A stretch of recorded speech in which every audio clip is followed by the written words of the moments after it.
Hi everyone, welcome to T-SAT classes. మనకి social ఎక్స్క్లూజన్లో భాగంగా అత్యధికంగా వెలికి గురవుతున్నటువంటి వాళ్ళు, సమస్యలు ఎదుర్కొంటున్నటువంటి వారు యువత కూడా ఉన్నారండి. సో యువత చేస్తున్నటువంటి ఆందోళనలు కూడా చాలా ముఖ్యమైనటువంటిది. ఈరోజు టాపిక్లో యూత్ యాజిటేషన్స్ గురించి తెలుసుకుందాం. అసలు యువత అంటే, యువత ఆందోళనలు అంటే నిర్వచనం ఏంటి అనేటువంటి చూస్తే, సమాజంలో ఉన్నటువంటి యువత తమ హక్కులు సాధించడం కోసం, లేదా తమ యొక్క ఉనికిని చాటుకునేందుకు ఆర్థిక, రాజకీయ, సామాజిక, సాంస్కృతిక లేదా విద్యా సంబంధమైనటువంటి సమస్యలపై పోరాటం చేస్తూ తమ యొక్క అసంతృప్తిని వ్యక్తం చేసే విధంగా ప్రదర్శించేటువంటి ఒకానొక నిరసన, ఉద్యమం లేదా అసహనం ఏదైతే ఉందో దాన్నే మనం యువత ఆందోళనగా పిలుస్తాము. అంటే ఏంటండి, ఈ యొక్క యువత ఎవరైతే ఉన్నారో వాళ్ళు అసహనం వ్యక్తం చేయొచ్చు, లేదా నిరసనలు చేయొచ్చు, ఆందోళనలు చేయొచ్చు, ఉద్యమాలు చేయొచ్చు. ఎందుకోసం చేస్తారు? సమస్యలు ఉన్నాయి. ఆర్థిక సమస్యల కారణంగా, రాజకీయ సమస్యల కారణంగా, సామాజిక సమస్యల కారణంగా, సాంస్కృతిక సమస్యల కారణంగా, లేదా విద్యాపరమైనటువంటి సమస్యల కారణంగా వాళ్ళు ఆ యొక్క వ్యక్తపరిచేటువంటి అసహనమే ఆందోళనగా మనం నిర్వచించవచ్చండి. మరి ఎలాంటి నేపథ్యంతో ఈ యొక్క యువత ఆందోళనలు అనేటువంటివి జరుగుతాయి అనేటువంటి చూస్తే, నిరుద్యోగ నేపథ్యంలో జరగచ్చు, అన్యాయాలకు వ్యతిరేకంగా జరగచ్చు, ప్రభుత్వ విధానాలకు వ్యతిరేకంగా, ఒక్కొక్కసారి ప్రభుత్వం ఏదన్నా సరే నిర్ణయం తీసుకుంటే ఆ నిర్ణయానికి వ్యతిరేకంగా ఆ నేపథ్యంతో ఉద్యమాలు జరగచ్చు, విద్యా వ్యవస్థలో ఉన్నటువంటి లోపాలను బయటపెట్టడం కోసం జరగచ్చు, రాజకీయ ప్రోత్సాహంతో జరగవచ్చు, లేదా సామాజిక అసమానతల నేపథ్యంలో జరగచ్చు. ఈ నేపథ్యం గురించి మనం ఇంకా క్లియర్గా ఇక్కడ ఏ కారణాలతో ఈ ఉద్యమాలు అనేటువంటివి జరుగుతున్నాయి అనేటువంటి అంశంలో ఇంకా క్లియర్గా మనం తెలుసుకుందామండి. అయితే మరి సమాజ శాస్త్రపరంగా ఈ యువజన ఆందోళనలు ఏదైతే ఉన్నాయో, యువత చేసేటువంటి నిరసనలు ఏదైతే ఉన్నాయో వాటికి ఏదన్నా ప్రాముఖ్యత ఉందా అనేటువంటిది మనం చూసినట్టయితే, మనకి సోషల్ చేంజ్ వెరీ ఇంపార్టెంట్ అండి. సాంఘిక మార్పు గురించి, సమాజంలో మార్పును తీసుకురావడం గురించి యువత ఆందోళనలు అనేటువంటి చాలా ముఖ్యమైనటువంటివి. అప్పుడు దాకా నడుస్తున్నటువంటి అంశాలు ఏదైతే ఉన్నాయో వాటికి వ్యతిరేకంగా, ఆ విధానాలకు వ్యతిరేకంగా మార్పు కోసం ఈ యువ ఆందోళనలు అనేటువంటివి ఉపయోగపడతాయండి. అలాగే రాజకీయ చైతన్యం అనేటువంటి చాలా ఇంపార్టెంట్, పొలిటికల్ అవేర్నెస్ అనేటువంటి చాలా ఇంపార్టెంటు. ఆ రాజకీయ చైతన్యం పెంపొందించడం కోసం, సమాజంలో ఉన్నటువంటి అసమానతలను ఎదుర్కోవడం కోసం. ఇక ఎక్స్క్లూజన్ అనేటువంటిది అసమానతల కారణంగా ఏర్పడుతుంది. కాబట్టి సమాజంలో ఉన్నటువంటి అసమానతలపై దృష్టి సారించడం అనేటువంటి సాధ్యమవుతుంది. ప్రభుత్వం మరియు పాలక వ్యవస్థ మీద ఒత్తిడి తీసుకుని వచ్చి సరైనటువంటి పాలన తీసుకురావడం కోసం ఈ యొక్క యువత ఆందోళనలు అనేటువంటి చాలా ముఖ్యమైనటువంటివి. అలాగే యువత ఆందోళన ద్వారా ఐక్యతకు కూడా దారితీస్తుంది. ఇది విభజనకు సంబంధించినటువంటి అంశం కాదు, ఒక్కొక్కసారి ఐక్యతకు కూడా దారితీస్తుంది. యువతలో నాయకత్వ లక్షణాలు పెంపొందించాలి అంటే, మీరు చూడండి ప్రస్తుతం ఉన్నటువంటి రాజకీయ నాయకుల్లో చూస్తున్నట్లయితే వాళ్ళు ఒకప్పుడు ఆ యొక్క విద్యార్థి నాయకులుగా ఉన్నటువంటి వ్యక్తులే మనకు ఎక్కువగా కనిపిస్తూ ఉంటారండి. ముఖ్యమంత్రి రేవంత్ రెడ్డి గారు కానీ, లేకపోతే మన లలూ ప్రసాద్ యాదవ్, ఈ జయప్రకాష్ నారాయణ్, ఇటువంటి వ్యక్తులందరూ కూడా వాళ్ళు విద్యార్థి దశలో ఉన్నప్పుడు గొప్ప విద్యార్థి నాయకులుగా ఉన్నారు. తర్వాత రాజకీయాల్లో చాలా ఉన్నత స్థానాలను వాళ్ళు అందుకోగలిగారు. కారణం ఏంటంటే యువత ఆందోళనలో, అంటే ఆ యొక్క ఉద్యమాల్లో పాల్గొనడం వలన, వివిధ కారణాల వలన జరుగుతున్నటువంటి అసమానతలకు వ్యతిరేకంగా వాళ్ళు చేసినటువంటి పోరాటాలనే వాళ్ళలో నాయకత్వ లక్షణాలు అనేటువంటి పెంపొందింపజేశాయండి. మరి ఈ యువత ఆందోళనకు ప్రధానమైనటువంటి కారణాలు ఏంటి? యువత ఆందోళనకు ఒక కారణం కాదు, రాజకీయపరమైన కారణాలు ఉంటాయి, ఆర్థిక కారణాలు ఉంటాయి, సామాజిక కారణాలు ఉంటాయి, సాంస్కృతిక కారణాలు ఉంటాయి, విద్యాపరమైన కారణాలు ఉంటాయి, మానసిక కారణాలు ఉంటాయి. వీటిని ఒక్కొక్కటిగా మనం విశ్లేషిద్దాం. ఇప్పుడు యువత ఆందోళన కనుక మనం ఆర్థిక కారణాలు కనుక తీసుకున్నట్లయితే, నిరుద్యోగం అనేటువంటిది ప్రధానమైనటువంటి కారణం. చదువుకుంటున్నటువంటి వారందరికీ కూడా వాళ్ళ అర్హతకు తగినటువంటి ఉద్యోగాలు అనేటువంటివి లభించడం లేదు. కారణం ఏమిటి అంటే ప్రతి ఒక్కరూ కూడా ఉపాధి, ఉద్యోగము ఈ రెండు కూడా చూస్తుంటే వాళ్ళు ఉపాధుల కన్నా ఉద్యోగాల మీద దృష్టిని ఎక్కువగా పెడుతున్నారు. ఉపాధి అంటే వాళ్ళు సొంతంగా ఏదైనా చేసుకోవడం లాంటి విషయం మీద దృష్టి పెట్టే కన్నా ఉద్యోగం అంటే ఒక గవర్నమెంట్ ఉద్యోగమో, బ్యాంక్ ఉద్యోగమో, లేకపోతే ఒక ప్రైవేట్ కంపెనీలో, మల్టీనేషనల్ కంపెనీలో ఉద్యోగాలు సంపాదించడం ఇదే ఉద్యోగంగా భావిస్తున్నారు తప్ప వాళ్ళు స్వయం కృషితో ఏదైనా ఉపాధిని చేపట్టడం అనేటువంటిది ఉద్యోగంగా స్వీకరించడం లేదండి. సో ఏదేమైనప్పటికీ కూడా నిరుద్యోగం అనేటువంటిది యువత ఆందోళనకు ఒకానొక ముఖ్యమైనటువంటి కారణం. అలాగే ఆర్థిక అసమానతలు భారతదేశం లాంటి దేశాల్లో ఈ యొక్క ధనిక మరియు పేద వర్గాల మధ్య అంతరం అనేటువంటిది చాలా పెరిగిపోతుంది. యొక్క మనీ వాల్యూ అనేటువంటిది కనుక చూస్తే డిక్రీజ్ అయిపోతుందండి. ఇప్పుడు బడ్జెట్ చూడండి, ఏకంగా 50 లక్షల కోట్లు అంటే it is not a joke. ఒకప్పుడు 4-5 లక్షల కోట్ల బడ్జెట్ ఉండేది, 50 లక్షల కోట్ల బడ్జెట్కి మనం వెళ్ళిపోయాము అంటే మనీ వాల్యూ అనేటువంటిది పెరిగిపోతుంది. ఇక్కడ పేద వర్గాలు పేదలుగా మిగిలిపోతున్నారు, ధనిక వర్గాలు మరింత ధనికులుగా మారుతున్నారండి. ఈ అసమానతల కారణంగా యువతలో ఆందోళనకు కారణమవుతున్నాయి. అదేవిధంగా జీవనోపాధులు అనేటువంటి దాని మీద, స్కిల్ డెవలప్మెంట్ మీద దృష్టి తక్కువ పెట్టడం అనేటువంటి జరుగుతుంది. ఇలాంటి కారణాల వలన యువత ఆందోళన చేపడుతున్నారండి.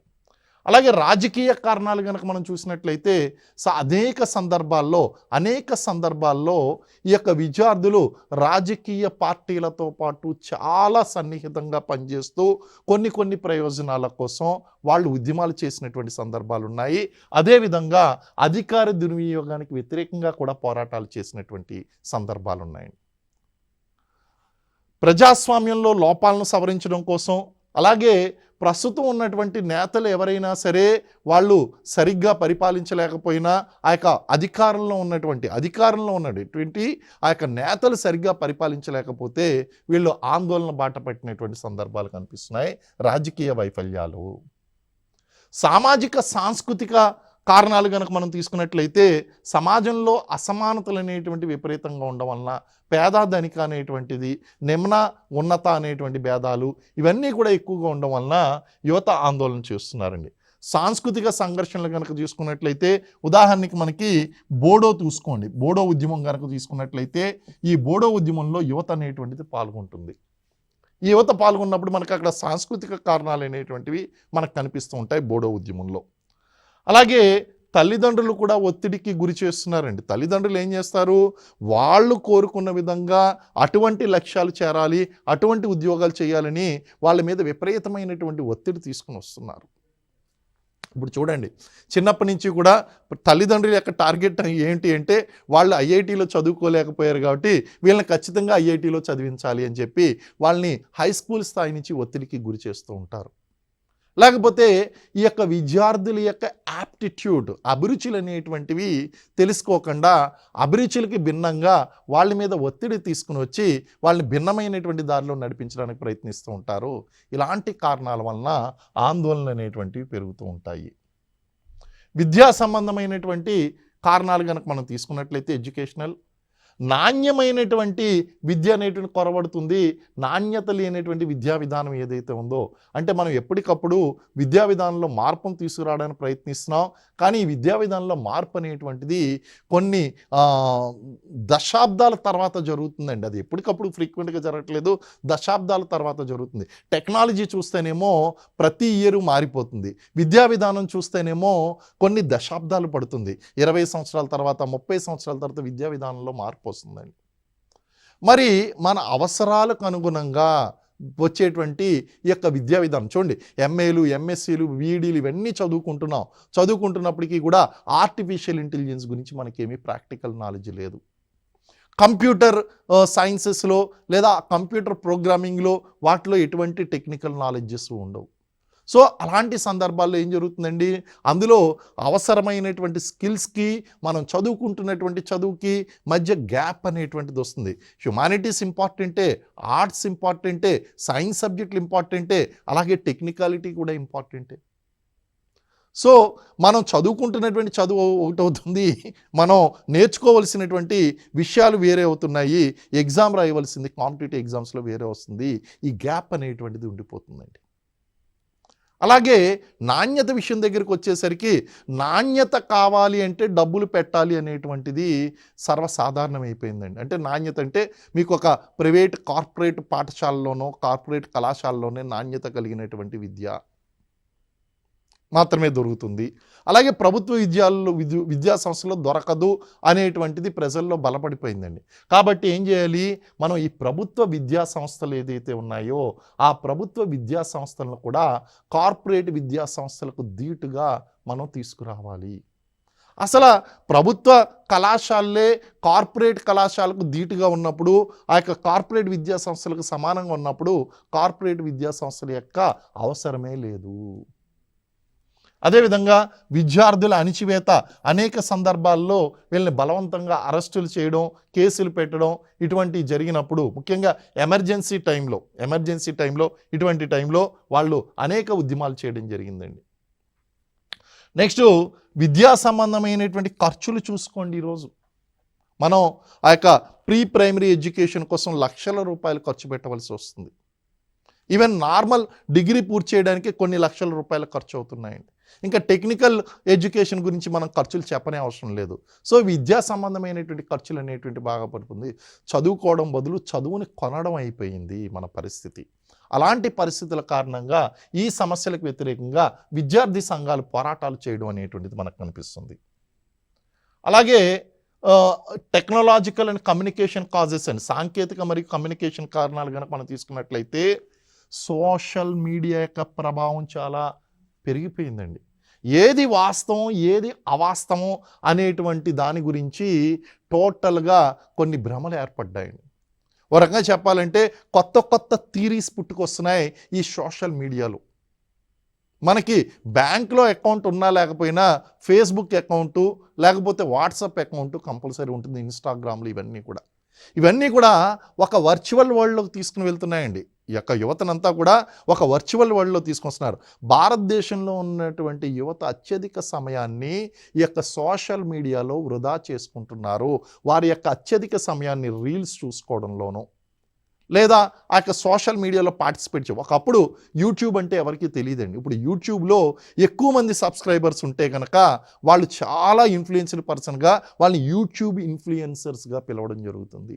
అంటే ఈ యొక్క సోషల్ మీడియా అనేటువంటి ప్రభావం వచ్చిన తర్వాత యువతని అత్యధికంగా ప్రభావితం చేస్తుంది. ఇందులో ప్రయోజనాలు ఉన్నప్పటికీ నెగిటివిటీ కూడా చాలా ఎక్కువగా ఉంది. సో సోషల్ మీడియా యొక్క ప్రభావం కారణంగా వీళ్ళు ఏది వాస్తవం ఏది అవాస్తవం అనేటువంటి తెలుసుకునేటువంటి స్థితిలో వాళ్ళు లేకపోయారండి. అదేవిధంగా డిజిటల్ డివైడ్ అవుతుందండి. ఈ డిజిటల్ డివైడ్లో ఏం జరుగుతుంది అంటే ఇటు ఈ టెక్నికల్ నాలెడ్జ్ ఉన్నటువంటి వాళ్ళు ఒకవైపు, సోషల్ మీడియాలో ఉన్నటువంటి వాళ్ళు ఒకవైపు, లేనటువంటి వాళ్ళు ఒకవైపు. ఈ డిజిటల్ నాలెడ్జ్ ఉన్నటువంటి వాళ్ళు ఇప్పుడు చూడండి ఎడ్యుకేషన్లో కూడా ఎంత మార్పు వచ్చింది అంటే మనకి కరోనా తర్వాత కనుక చూసినట్లయితే కరోనా ముందేమో నేరుగా మనం వెళ్ళి 1-to-1 ఫేస్ లెర్నింగ్కి ఎక్కువగా అవకాశం ఉండేది.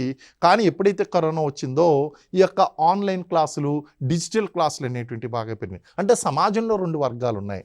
ఒకటి డిజిటల్ వర్గమో, 2 నాన్ డిజిటల్ వర్గం అనేటువంటి 2 వర్గాలు తయారైపోయాయండి. దీంతో కొత్త సమస్యలు అనేటివి పుట్టుకొస్తున్నాయి. అలాగే నకిలీ వార్తలు అనేటువంటివి ఏది నిజం ఏది అబద్ధం అనేటువంటిది మీరు ఇప్పుడు వాట్సాప్లో వేయండి, ఏదైనా సెన్సేషన్ వచ్చేది పంపించండి, అది వాస్తవమా కాదా అనేటువంటిది ఇమీడియట్గా వాళ్ళు తెలుసుకునేటువంటి ఓపిక కూడా యువతకు లేదు. ఇమీడియట్గా దాన్ని ఫార్వర్డ్ చేస్తారండి. దీనివలన సమాజంలో అనేక రకాలైనటువంటి సమస్యలు అనేటివి సృష్టించబడతాయి. ఇవన్నీ కూడా యువత ఆందోళనకు ప్రధానమైనటువంటి కారణాలు అవుతున్నాయి. పోతే మానసిక భావోద్వేగమైనటువంటి కారణాలు కనుక మనం తీసుకున్నట్లయితే ఈ యొక్క డిప్రెషన్, ఈ యొక్క యువతకు ఉన్నటువంటి ప్రధానమైనటువంటి సమస్య ఏంటి అంటే డిప్రెషన్. మన యొక్క మానవ జీవితంలో కొన్ని దశలు ఉన్నాయండి. బ్రహ్మచర్యము, గృహస్థము, వానప్రస్థము, సన్యాసము. అది హిందూ జీవన విధానం. మరి ఆ విషయాన్ని పక్కన పెట్టినా మీరు యావరేజ్గా కనుక చూసినట్టయితే బ్రహ్మచర్యములో మీరు ఎడ్యుకేషన్ నేర్చుకుంటారు, అంటే 0 to 25 years. గృహస్థంలో వివాహం చేసుకుని సంసారాన్ని కొనసాగిస్తూ మీ యొక్క ధర్మాలను నిర్వర్తిస్తూ ఉంటారు, పురుషార్థాలను నిర్వర్తిస్తూ ఉంటారు. సో అది 26 to 50 years అండి. సో దేనికైనా ఒక ఏజ్ లిమిట్ అనేటువంటిది ఉంది. కానీ ప్రస్తుతం ఉన్నటువంటి ఈ యొక్క యువత కనుక చూసుకున్నట్లయితే 30 సంవత్సరాలు 40 సంవత్సరాలు వచ్చినప్పటికీ కూడా ఉద్యోగాల్లో స్థిరపడకపోవడం వలన, లేదా వాళ్ళు జీవితంలో స్థిరపడకపోవడం వలన, వివాహాలు చేసుకోకపోవడం వలన, ఇలాంటి కారణాల వలన వాళ్ళు ఈ యొక్క ఒత్తిడికి గురవుతున్నారు. కెరీర్ పరంగా ఒత్తిడి, ఈవెన్ ఉద్యోగాలు జాయిన్ అయిన తర్వాత ఆ కెరీర్లో ఉండేటువంటి ఆ కాంపిటీషన్స్ ఏదైతే ఉన్నాయో దీని పరంగా కూడా ఒత్తిడికి గురవడం. అందుకే మనం ఈ యువత ఆత్మహత్యలకు పాల్పడడం అనేటువంటిది మనకు కనిపిస్తూ ఉంటుందండి. ఇవన్నీ ఆందోళన కారణాలు. అలాగే తల్లిదండ్రులు అంచనాలేమో చాలా ఎక్కువగా ఉంటాయండి. వాళ్ళ ఎక్స్పెక్టేషన్స్ చాలా ఎక్కువగా ఉంటున్నాయి. తల్లిదండ్రులు వాళ్ళు ఏం కోరుకోవాలి, ఈయన జీవితంలో ఏం చేసినా సరే ఒక ప్యాషనేట్గా ఒకటి చేయాలి, ఆయన అభిరుచి మేరకు చేయాలని కోరుకుంటే పర్వాలేదు. కానీ వీళ్ళ అంచనాలు వేరేగా ఉంటాయి. ప్రతి ఒక్కరు కూడా మా పిల్లలు ఐఐటీలో చదువుకోవాలి, ఐఐఎంలో చదువుకోవాలి, లేకపోతే పెద్ద సాఫ్ట్వేర్ ఇంజనీర్ అవ్వాలి. ఈ యొక్క అంచనాలు చాలా హైగా పెట్టుకుంటారండి. ఈ హైగా పెట్టుకుని కంపేర్ చేస్తూ ఉంటారు, ఆ యొక్క పీర్ గ్రూప్తో కంపేర్ చేస్తూ ఉంటారు. దాంతో ఒత్తిడి అనేటువంటిది బాగా పెరుగుతూ ఉంటుంది. దీంతోపాటు సెల్ఫ్ ఐడెంటిఫికేషన్ ప్రాబ్లమ్స్ ఉంటాయండి యువతలో. నేను ప్రత్యేకతను సాధించుకోవాలి, ఈ సమాజంలో నేను స్పెషల్గా ఐడెంటిఫై కావాలి, I should have my own identity అనేటువంటిది ఉంటుందండి. ఇలాంటి కారణాల వలన కూడా వీళ్ళకి ఆందోళనలు అనేటువంటివి బాగా పెరుగుతాయండి. పోతే నైతికపరమైనటువంటి చట్టపరమైనటువంటి కారణాలు కనుక మనం తీసుకున్నట్లయితే న్యాయ వ్యవస్థలో ఉన్నటువంటి లోపాలు. ఇప్పుడు నిర్భయ సంఘటన జరిగింది. నిర్భయ సంఘటన జరిగినప్పుడు యువత ఆందోళన బాట పట్టిందండి. లేదా సమాజంలో ఎప్పుడైనా నేరాలు జరిగినప్పుడు ఇలాంటి న్యాయ వ్యవస్థ అనేటువంటిది వాళ్ళ యాస్పిరేషన్స్గా అందుకోలేనప్పుడు వాళ్ళు ఉద్యమాలు చేసినటువంటి సందర్భాలు ఉన్నాయి. అలాగే అత్యాచార సంఘటనలోనూ, అలాగే వాళ్ళకి సేఫ్టీ అనేటువంటిది లేకపోవడం వలన ఇలాంటి సందర్భాల్లో యూనివర్సిటీల్లోనూ, అలాగే వేరియస్ సందర్భాల్లో ఉద్యమాలు చేసినటువంటి సందర్భాలు. దీంతోపాటు మత్తు పదార్థాల వినియోగం అనేటువంటిది సమాజంలో బాగా పెరిగిపోయింది. ఈ మత్తు పదార్థాల వినియోగం వలన వాళ్ళ యొక్క గోల్ ఏంటనేటువంటిది తెలుసుకోకుండా వాళ్ళు వేరే వేరే దారిని పడుతూ ఈ యొక్క ఆందోళనకు గురవుతున్నారు. మరి సమాజం మీద ఈ యువత ఆందోళనలు అంటే ఒకటేమో వాళ్ళు డిప్రెషన్కి గురవడం, ఒత్తిడికి గురవడం, లేదా రెండవది వీళ్ళ ఉద్యమాలు చేయడం అండి. యువత పరంగా ఉద్యమాలు చేయడం.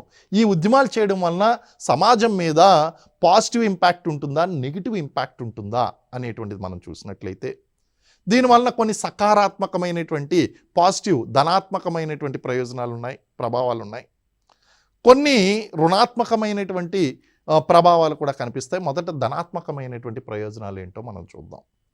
ధనాత్మకమైనటువంటి ప్రభావాలు కనుక మనం చూసినట్లయితే ఇది సామాజిక మార్పుకు కారణమవుతుంది. నేను ముందుగానే చెప్పానండి, ఏదైనా సరే మనకి సమాజంలో ఒకటి తప్పుడు దారిలో నడుస్తున్నప్పుడు, మార్పు కావాల్సి వచ్చినప్పుడు ఈ ఉద్యమాల కారణంగా చేంజెస్ అనేటువంటివి, మార్పు అనేటువంటి సంభవించింది. సో ఇది ధనాత్మకమైనటువంటి మార్పే అండి. ఈ విద్యార్థులు చేసేటువంటి ఆందోళన కారణంగా ఈ సాంఘిక మార్పు అనేటువంటి సాధ్యమైంది. విద్యా వ్యవస్థలో మార్పును తీసుకురావడం, లేదా పరిపాలనా వ్యవస్థలో మార్పును తీసుకురావడం, ప్రజాస్వామ్య వ్యవస్థలు అనేటువంటి బలోపేతం చేయడం, లేదా న్యాయ వ్యవస్థలను బలోపేతం చేయడం, ఇవన్నీ కూడా మనకి సాంఘిక మార్పులకు కారణమైంది. అలాగే ప్రజాస్వామ్య విలువలు పెంచడంలోనూ ముఖ్యంగా ఈ యొక్క యువతకు నాయకత్వ లక్షణాలు అనేటువంటివి చాలా ముఖ్యమండి. యువత అనేటువంటిది ఎప్పుడు కూడా ఫాలోవర్స్గా ఉండకూడదు, వాళ్ళు లీడర్స్గా ఉండాలి. నాయకత్వ లక్షణాలు అనేటువంటివి వాళ్ళు విద్యార్థి దశ నుంచి పెంపొందించుకోవాలండి. ఎప్పుడైతే ఈ యొక్క యువత ఆందోళనలో పాల్గొంటుందో, ఉద్యమాలు చేస్తుందో, నిరసనలు తెలియజేస్తుందో వాళ్ళలో నాయకత్వ లక్షణాలు అనేటువంటివి పెరుగుతాయి. ప్రశ్నించే తత్వం అనేటువంటిది పెరుగుతుంది. సమస్యకి సొల్యూషన్ కనుక్కోవడం అనేటువంటిది తెలుస్తుందండి వాళ్ళకి. కాబట్టి నాయకత్వ లక్షణాలు పెంపొందించడంలో వీటి యొక్క పాత్ర చాలా ఎక్కువగా ఉంది. అన్నిటికంటే ముఖ్యంగా నూతన ఆవిష్కరణలు అనేటువంటి ఇన్నోవేటివ్నెస్ ఈజ్ మోస్ట్ ఇంపార్టెంట్ అండి. ఎందుకంటే చేంజ్ ఈజ్ ఇన్విటబుల్. సమాజంలో ఏది శాశ్వతం కాదు, ఒక మార్పు తప్ప. మార్పు ఎప్పటికీ శాశ్వతమే. చూడండి, పూర్తి పోలరైజ్డ్ స్టేట్మెంట్ అండి, కంప్లీట్లీ ఆపోజిట్ స్టేట్మెంట్ కనిపిస్తుంది మీకు.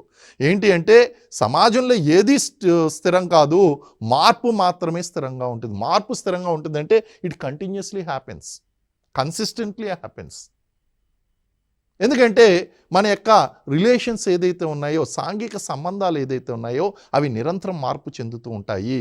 సో ఈ సాంఘిక మార్పుకి భాగంగా నూతన ఆవిష్కరణలు అనేటువంటివి జరుగుతాయండి వీటి ద్వారా. సో ఇవన్నీ కూడా ధనాత్మక ప్రభావాలు అని చెప్తాం. మరి ప్రతికూల ప్రభావాలు ఏ విధంగా ఉన్నాయి?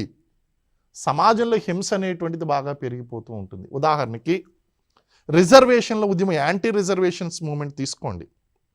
అప్పుడు మనకి ఈ రిజర్వేషన్లు, ఓబీసీలకి రిజర్వేషన్లు పెంచుతూ ఒక పార్లమెంటు చట్టం చేయబోయేసరికి అక్కడ ఏం జరిగింది? విపి సింగ్ గవర్నమెంట్, ప్రధానమంత్రి విశ్వనాథ్ ప్రతాప్ సింగ్ గారు ఉన్నప్పుడు అక్కడ ఏం చేయడం జరిగిందంటే మండల్ కమిషన్ నివేదిక ప్రకారం వీళ్ళకి రిజర్వేషన్లు అనేటువంటి పెంచడం జరిగింది ఓబీసీలకి. దాంతో ఈ జనరల్ కేటగిరీలో ఉన్నటువంటి వాళ్ళందరూ కూడా యాజిటేషన్ చేశారు. యువత అంతా కూడా ఆందోళన బాట చేపట్టిందండి. సమాజంలో హింస అనేటువంటిది బాగా పెరిగిపోయిందండి ఈ రిజర్వేషన్లకు వ్యతిరేకంగా చేసినటువంటి ఉద్యమంలోనూ. అందులోనూ ముఖ్యంగా వేర్పాటువాద ఉద్యమంలో యువత పాల్గొందండి. వేర్పాటువాద ఉద్యమాల్లో పాల్గొంది. అందులో హింస అనేటువంటిది బాగా పెరిగింది. సమాజంలో అశాంతి పెరిగింది. ఆర్థిక వ్యవస్థ మీద విపరీతమైనటువంటి ప్రభావం ఉంటుందండి. యువత చేయవలసింది ఏంటండి? మనకి యువత అంటే they are the productive age group people అండి. ప్రొడక్టివ్ అంటే ఈ దేశంలో ఉత్పాదకత పెరగాలి అంటే ఈ యొక్క యువత యొక్క పాత్ర చాలా ఎక్కువగా ఉంది. అలాంటి యువత ఆందోళన బాట పట్టి ఎటువంటి ఉత్పాదకత లేకుండా తయారయ్యింది అంటే దానివలన సమాజం నష్టపోతుంది. ఆర్థిక వ్యవస్థ మీద తీరని నష్టం కలుగుతుందండి. అదేవిధంగా సమాజంలో విభజనలు అనేటువంటివి జరుగుతుంటాయి. నేను చెప్పాను ఆల్రెడీ, ఈ సిక్కిస్తాన్ ఉద్యమంలో కానీ, బోడో ఉద్యమంలో కానీ, లేకపోతే అనేక వేర్పాటువాద ఉద్యమంలో యువత యొక్క పాత్ర చాలా ఎక్కువగా ఉంది. ఈ యువత కారణంగా విభజనలు అనేటువంటివి జరిగాయి. దీంతోపాటు విద్యారంగంపై కూడా ప్రభావం చూపిస్తుంది. వీళ్ళు విద్యారంగంలో తీసుకురావాల్సినటువంటి మార్పుల కోసం ప్రయత్నిస్తూ అదే విద్యారంగంలో సంస్థలు పని చేయకుండా వాళ్ళు అడ్డుకుంటూ ఉంటారు. ఉదాహరణకి మీకు సెంట్రల్ యూనివర్సిటీలో జరిగినటువంటి ఆ యొక్క వేముల రోహిత్ సంఘటన ఏదైతే ఉందో, ఆ వేముల రోహిత్ సంఘటన కారణంగా కొన్ని నెలలు హైదరాబాద్ సెంట్రల్ యూనివర్సిటీలో క్లాసులు జరగడం మానేశాయి. అదేవిధంగా దేశంలో ఉన్నటువంటి జేఎన్యూ యూనివర్సిటీ, ఢిల్లీతో సహా అనేక యూనివర్సిటీల్లో దీని ప్రభావం అనేటువంటి కనిపిస్తుంది. యువత ఆందోళనలు ఎప్పుడు చేపట్టినా సరే విద్యా సంస్థలు మూసివేయడం లాంటి చర్యల వలన విద్యా వ్యవస్థ మీద, విద్య యొక్క నాణ్యత మీద ప్రభావం పడుతుంది. అలాగే ప్రభుత్వ విధానాలు కూడా అస్థిరంగా మారిపోతాయండి. యువత ఎలా ఉంటారు అంటే దే ఆర్ వెరీ యాజిటేటెడ్. ఒక్కసారిగా వాళ్ళు ఆ ఉద్యమాన్ని తీసుకొని వస్తారు. అది టెంపరరీ మొమెంటం అన్నమాట అండి. సో వీళ్ళు ఏం కోరుకుంటారంటే దీర్ఘకాలికమైనటువంటి ప్రయోజనాలను ఆలోచించేటువంటి ఆ యొక్క పరిపక్వతమైనటువంటి మానసిక స్థితి యువత అందరికీ కూడా ఉండదు. దే ఆర్ ఆల్ మొమెంటం ఒక్కసారిగా వాళ్ళలో ఆ యొక్క ఆగ్రహావేశాలు అనేటువంటివి చాలా త్వరగా వస్తాయి. అర్థం చేసుకునేటువంటి శక్తి కొంచెం తక్కువగా ఉంటుంది. ఇలాంటి కారణాల వలన వీళ్ళని ఈ యొక్క ఉద్యమాలను అణిచివేయడం కోసం, లేదా ఈ ఉద్యమాలను కొంత తీవ్రతను తగ్గించడం కోసం ప్రభుత్వ విధానాలు ఈ యొక్క ఉద్యమాల నేపథ్యంలో కనుక తీసుకున్నట్లయితే ప్రభుత్వంలో కూడా అస్థిరత అనేటువంటిది ఏర్పడుతుంది.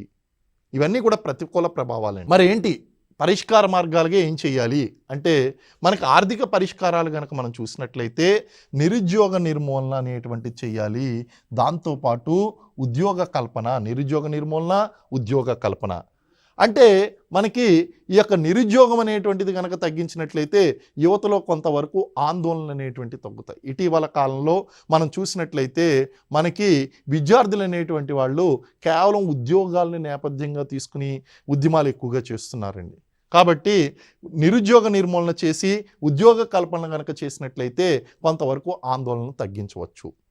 అదేవిధంగా ఇంటర్న్షిప్లు, ట్రైనింగ్ ప్రోగ్రాంలు అనేటువంటిది ఎక్కువగా చేయాలండి. ఎక్కువగా వాటిని పెంపొందింప చేయాలి.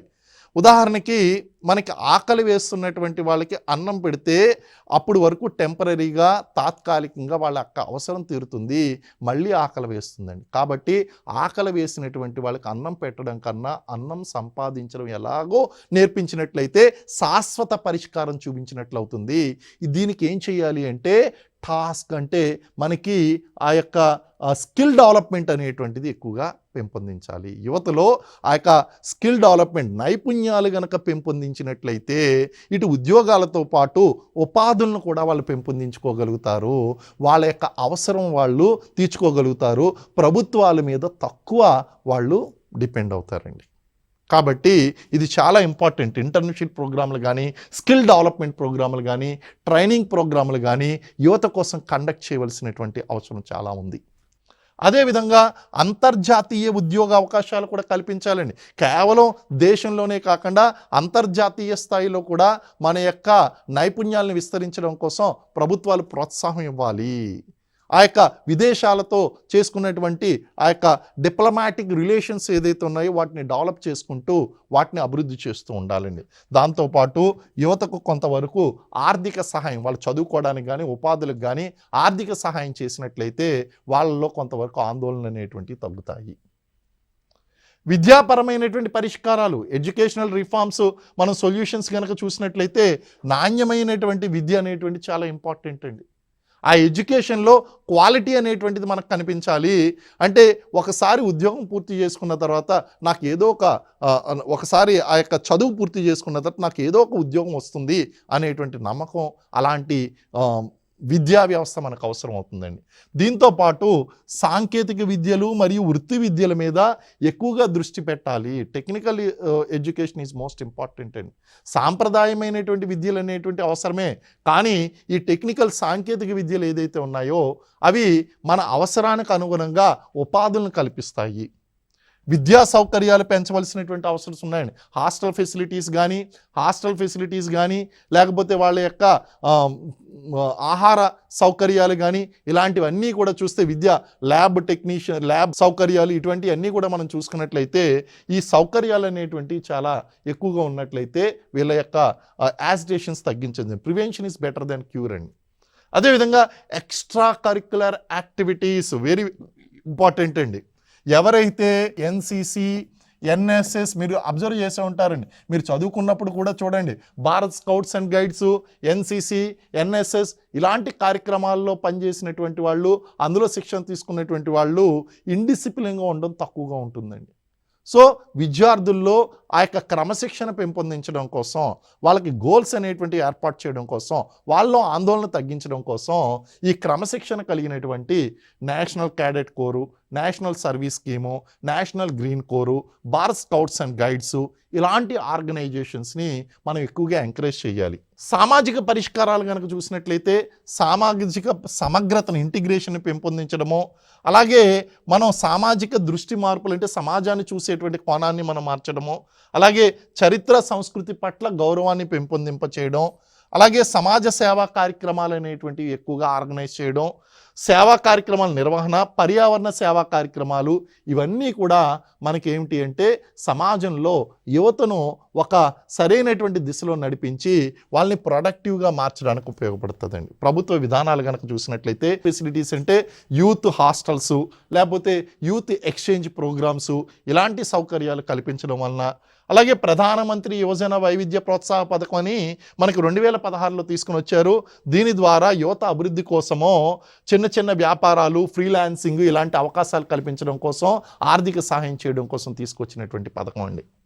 అలాగే మనకి విద్యారంగ పథకాలు కనుక చూసినట్లయితే ఎస్సీ, ఎస్టీ, మైనారిటీ వర్గాల వారు ఎవరైతే ఉన్నారో వాళ్ళందరికీ కూడా ప్రీ మెట్రిక్ స్కాలర్షిప్లు, పోస్ట్ మెట్రిక్ స్కాలర్షిప్లు కూడా ఇస్తున్నారు. దాని ద్వారా ఆర్థిక ప్రోత్సాహకం అనేటువంటిది లభిస్తుందండి. రాజీవ్ గాంధీ ఫెలోషిప్ ప్రోగ్రామ్ ఏదైతే ఉందో, రాజీవ్ గాంధీ ఫెలోషిప్ ప్రోగ్రామ్ కింద మనకి ఈ యువత ఎవరైతే ఉన్నారో, ఎస్సీ, ఎస్టీ, బీసీ, మైనారిటీ విద్యార్థులు ఎవరైతే ఉన్నారో వాళ్ళందరికీ ఎంఫిల్, పిహెచ్డి చేసేటువంటి విద్యార్థులకు ఫెలోషిప్స్ అనేటువంటి ఇవ్వడం జరుగుతుందండి. అంబేద్కర్ ఓవర్సీస్ పథకం ఏదైతే ఉందో, అంబేద్కర్ ఓవర్సీస్ పథకం కింద విదేశాల్లో విద్యను అభ్యసిస్తున్నటువంటి ఆ యొక్క యువత ఎవరైతే ఉన్నారో వాళ్ళందరికీ కూడా ఆర్థిక సహాయం అందచేయడం జరుగుతుందండి. అలాగే ప్రతి విద్యార్థికి కూడా ఎడ్యుకేషన్ ఫర్ ఆల్, దీన్ని యాక్చువల్గా ఉల్లాస్ పథకము అని కూడా అంటారండి. 2022-27 సంవత్సరానికి దీన్ని అమలు చేస్తున్నారు. ఏంటి ఉల్లాస్ పథకము అంటే understanding of life long learning for all in society, దీన్ని ఉల్లాస్ పథకంగా చెప్పారు. ముఖ్యంగా మానవ హక్కులు రక్షించడం. ప్రభుత్వ విధానాలు ఎలా ఉండాలంటే హ్యూమన్ రైట్స్ అనేటివి కాపాడే విధంగా ఉండాలి. దాంతోపాటు సమాజంలో మార్పు తీసుకురావడం కోసం, శక్తివంతమైనటువంటి చైతన్యవంతం చేయడం కోసం సామాజిక బాధ్యతలు అనేటువంటి వాళ్ళకి అప్పగించాలి, సోషల్ రెస్పాన్సిబిలిటీ. అదేవిధంగా అందరికీ కూడా సమాన హక్కులు ప్రొవైడ్ చేయడం వలన యువతలో ఆందోళన అనేటువంటి తగ్గించవచ్చు.